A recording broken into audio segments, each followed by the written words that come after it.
right, and of course we're going to first start with a quick market roundup, and then we're gonna move on to the news. First, Bitcoin 19,700 as we speak right now. It's been around this price for the whole weekend. Surprisingly, it didn't really dump during the weekend. It managed to hold this price, which is good. It's kind of positive. It gives many people the impression that we are actually gearing up for a bounce on the upside, because this support has been holding very well. Is that so? Is this the most likely scenario? We're going to find out when I look at the charts.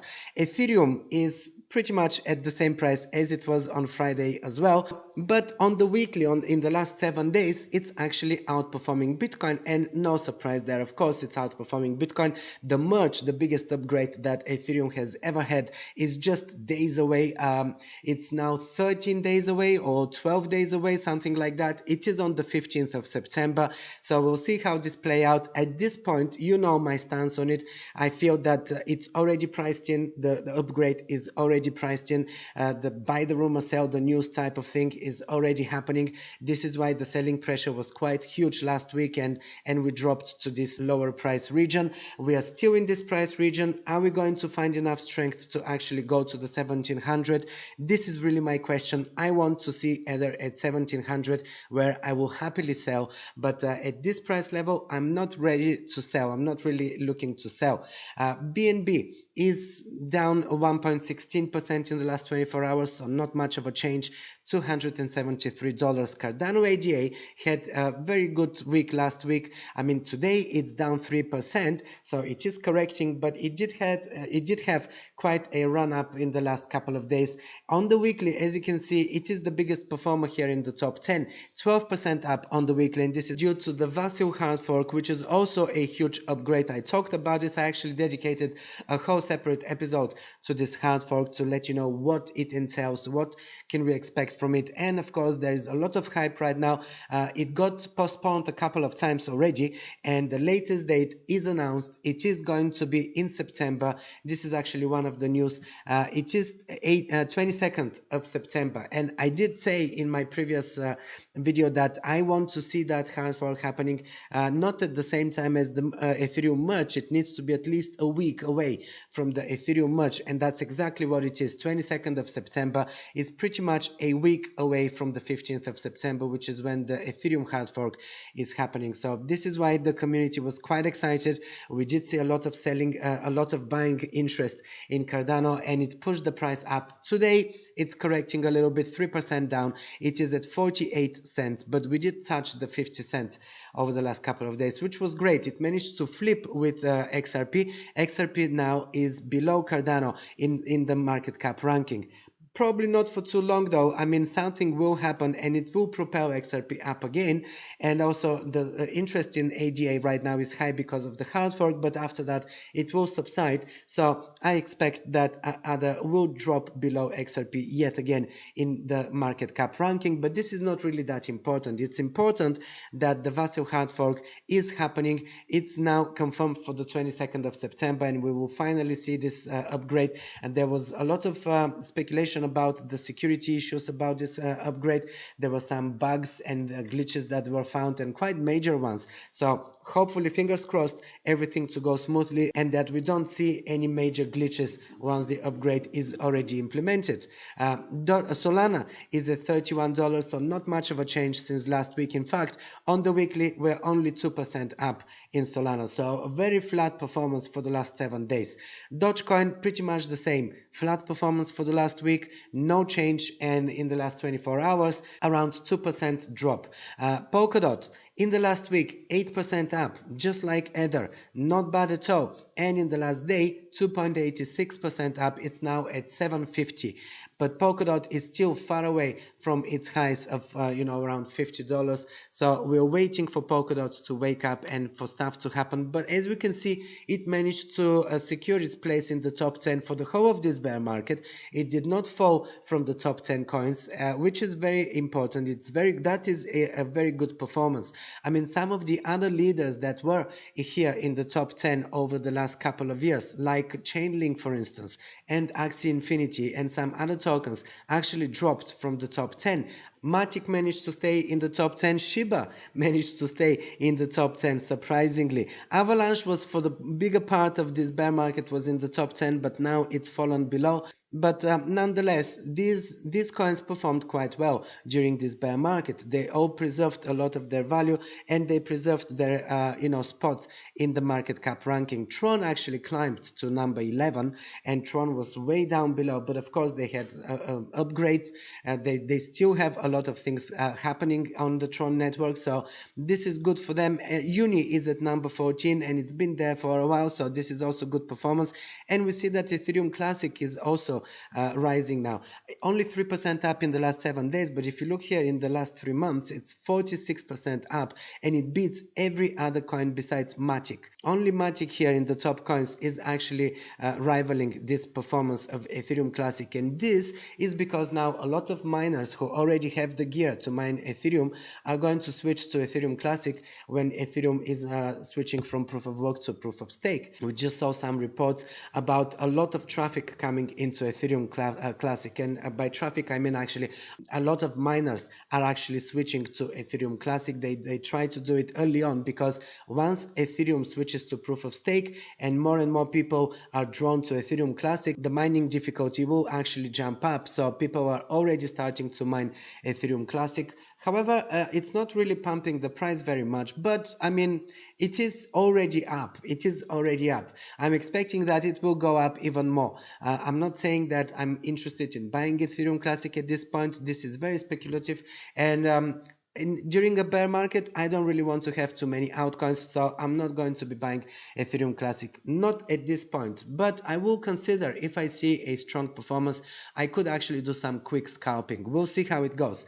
Now, from the news, apart from Cardano, which announced its new date, we also have this news. I don't know if you saw this.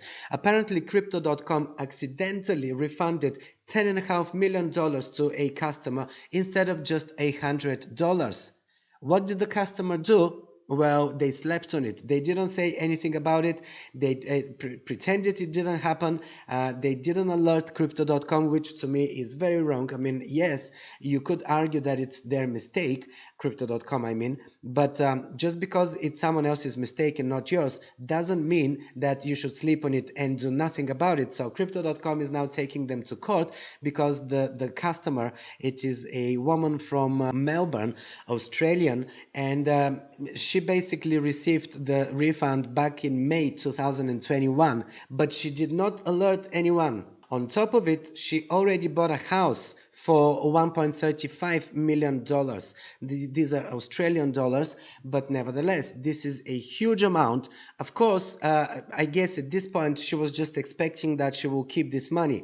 But Crypto.com is saying, no, you owe this money to us because you were due a refund of $100, not 10 million. And we're not talking about a small difference here. It's not like she received 1,000 instead of 100. You could probably just waive it out, but she received $10 million and she didn't say anything about it. Of course, Crypto.com is taking her to court, and I'm pretty sure that they will win this case, because I don't see any reason for any judge to actually rule that this woman deserves to keep the $10 million. She's actually been already ordered to sell the house in order to return this money to the company, because she owes every cent of it, minus $100, of course. And in fact, I would even argue that there should be a penalty for the fact that she concealed this and the fact that she was trying to get away with it, because at this point, she becomes a person who actually stole $10 million, because even though she received it from Crypto.com, she tried to hide the fact that it's more than she should have. You know, if I received 10 million instead of 100, I would say something about it. Of course, I would like to keep it, but I wouldn't. It's not my money to keep.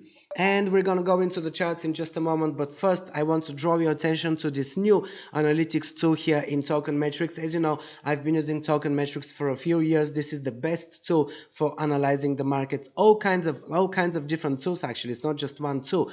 Many different tools that they provide, but now they also have analytics for NFTs, and they do it not only for NFT collections, but you can even analyze individual NFTs. Like if I go here by estimated price, for instance, I'm going to see a lot of NFTs, a lot of Bored Ape Yacht Club NFTs with an estimated price. So I can see actually what is the current price, and I can see what is the estimated price. In this way, I can actually see if it's profitable for me to actually go into and buy one of these NFTs. For instance, we have here one of these Bored Apes, number 753, that was last sold for 50 Ether. Its price estimate right now, it's 119 Ether. So you can see how even buying some of these very expensive NFTs, there is still ways to earn money with them. There is another one here. Its last price was 189. Its estimate is actually 119 as well. So you know that this is an NFT that you don't want to touch. So I'm just giving you an example here. Of course, if you scroll down and you go into the other pages, I mean, the first few pages will be Bored Ape because I arranged them by estimated price. So of course, we're starting with, what is the higher estimate price of them. So we start with Bored Apes. But if you actually just arrange them by NFT grade, this is the Token Metrics grade, and they have several different analytics that they take into account when they're making this grade, especially, unique features and things like that. And here you will actually find NFTs that maybe you are not aware of. And this is how you can actually find which are the NFTs that are worth your attention or worth your investment, rather than going blindly and just buying what other people are talking about because they're talking about it. This is a great tool here. And on top of it, they're right now starting their own Premint NFT, which you can register for free. You can register for this Premint. They're giving away NFTs that will be by random. You can win one of these by random. And in fact, it's not just a picture or a JPEG NFT. This is a subscription, a membership for Token Metrics, and you can win it for a lifetime. So you can win the VIP lifetime membership for Token Metrics, and you can have all of the different analytics, and they have quite a few different analytics. You can use it in your research just the way I do it. You can see that here I'm on the premium plan, and I'm paying thousands of dollars for this premium plan. The VIP premium plan, which is for a year, is $7,500 right now, or is it $7,900? I got a few years ago, so my plan is slightly cheaper than that, and I'm staying on this price. But if you are to be purchasing right now the premium VIP, you are looking at over $7,000 per year. You can win this for a lifetime for free. All you have to do is just register here for this Premint, and registering is basically just linking your MetaMask wallet. You're not paying anything, you're not sending any money, you're not doing anything but just linking your MetaMask wallet, and this is registering you for the whitelist on the 10th of September. So not much time left. On the 10th of September, they're starting the mint date, and they're gonna start with the mint price of 0.35 Ether, and they're going higher and higher. As they get into the public sale, the public mint, it will be 0.45. Okay, not a huge difference, but definitely it's worth actually going for this and hopefully winning one of these 1,500 spots that they've allocated for winners. All right, so good luck with that. Now let's go into the charts and have a look at the price of Bitcoin and Ethereum. Okay, so first we're going to start with Bitcoin, of course. And Bitcoin for the weekend actually just stayed at the same price. It came down to this 19,500 level a few times. It's finding support every time, but as it bounces up, it is a very small range. It goes to 20,400 and then it drops again. So we're literally going sideways here. We're consolidating between support and resistance. Resistance being this level here, and support, of course, being this level here. So these are the two levels, and they're, very small range. However, this is not going to continue for too long. Yes, it was already for quite a few days, and sooner or later we're actually going to break. We're forming this triangle here. It is a symmetrical triangle, so it's not great news. This actually tends to break on the downside in a downtrend, of course. It tends to be a continuation pattern, basically, is what I'm saying here. So this is not great. It means that we could expect possibly this week that a break on the downside is going to happen. And so that's not going to be good news for us, right? Let's just see, where do we have the lower support if we are to actually break on the downside, which, you know, for the moment it seems to be the most likely scenario. I was hoping that we will find the strength to go into this region here above 20,000, 21,000, but we didn't, and we look too weak right now to be able to do that. So we could easily cancel this projection here and look into what is most likely to happen this week. This is why I'm here on the 1 hour chart, and we're going to go in the 4 hour chart. Now, in the immediate term, for today, we have a bit of bullish scenario here. The stochastic RSI is in the oversold region, indicating that most likely we will go yet again here upwards towards this resistance zone, but this resistance is getting tighter and tighter. If we break on the upside, which is possible, this will be good news. It is less likely, but it's possible. Mind you, twice we tried, and both times it was very momentous. It was literally for a couple hours, and then we dropped back again. So can we do it again? Yes, of course. We could go up here. We could even break above this, indicating to many people that we are starting to look bullish. Many people will actually enter or open longs and everything, and then we can drop back again and liquidate all of those.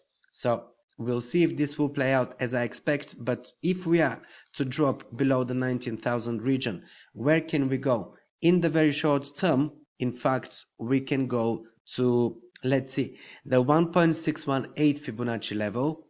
Golden pocket sits at 18,800.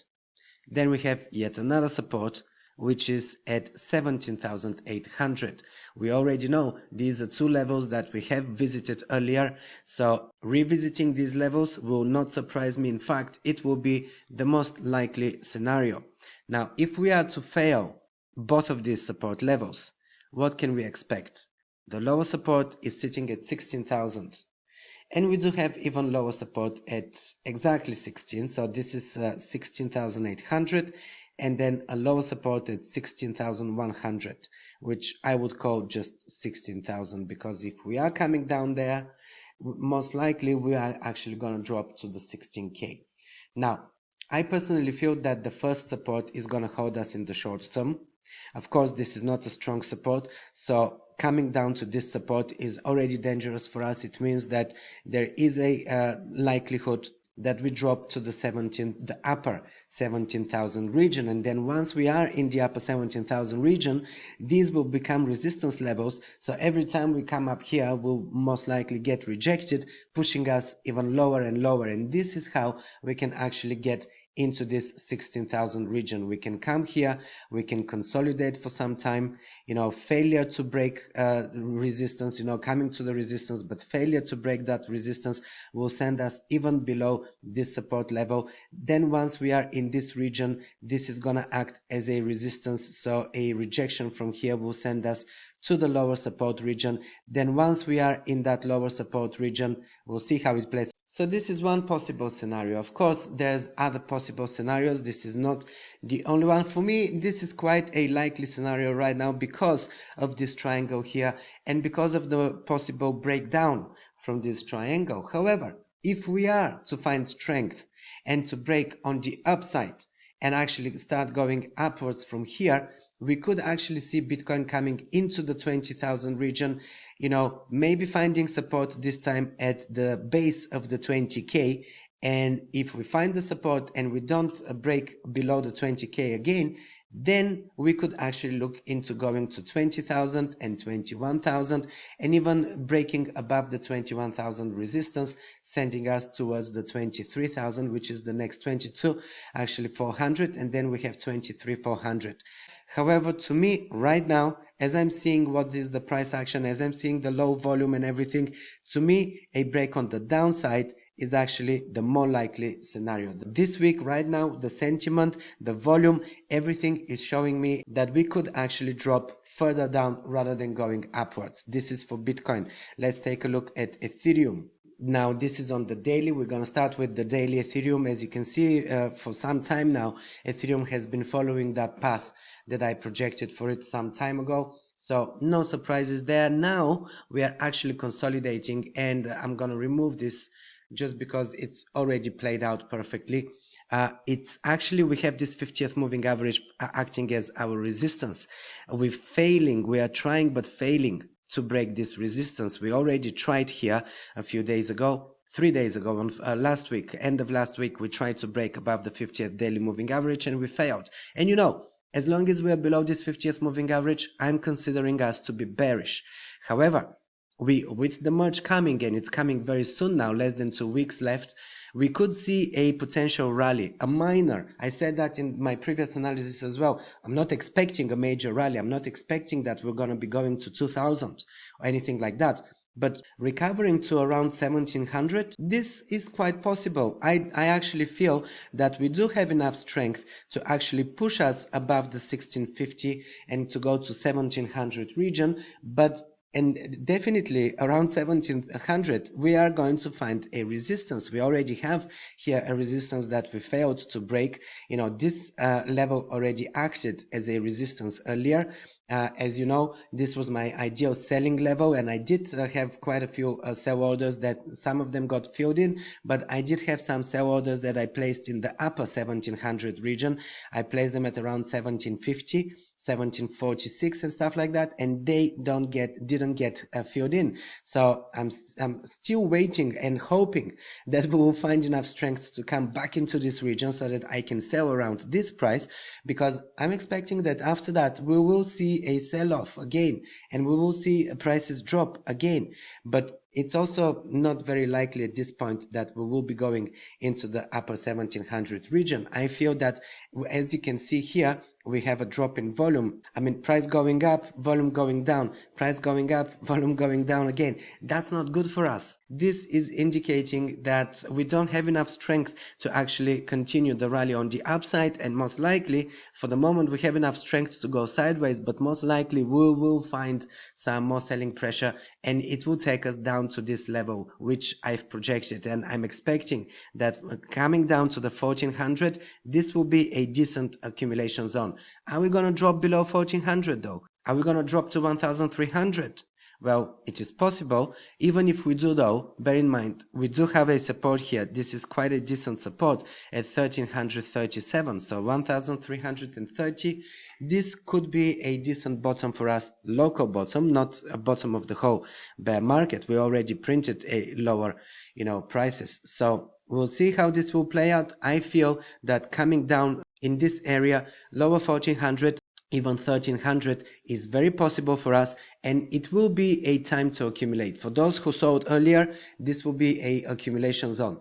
For those who didn't sell earlier, is it worth selling at 1500 to rebuy it at 14? Not really. It is not a big enough ratio. It is 11%. Maybe for short-term traders this is a decent amount, but really if you manage to sell around 1700 and you're going to be accumulating here in the 1400 or 1300 region, then we're looking at around 17 to 20% profit. This is a good margin. This is a good difference.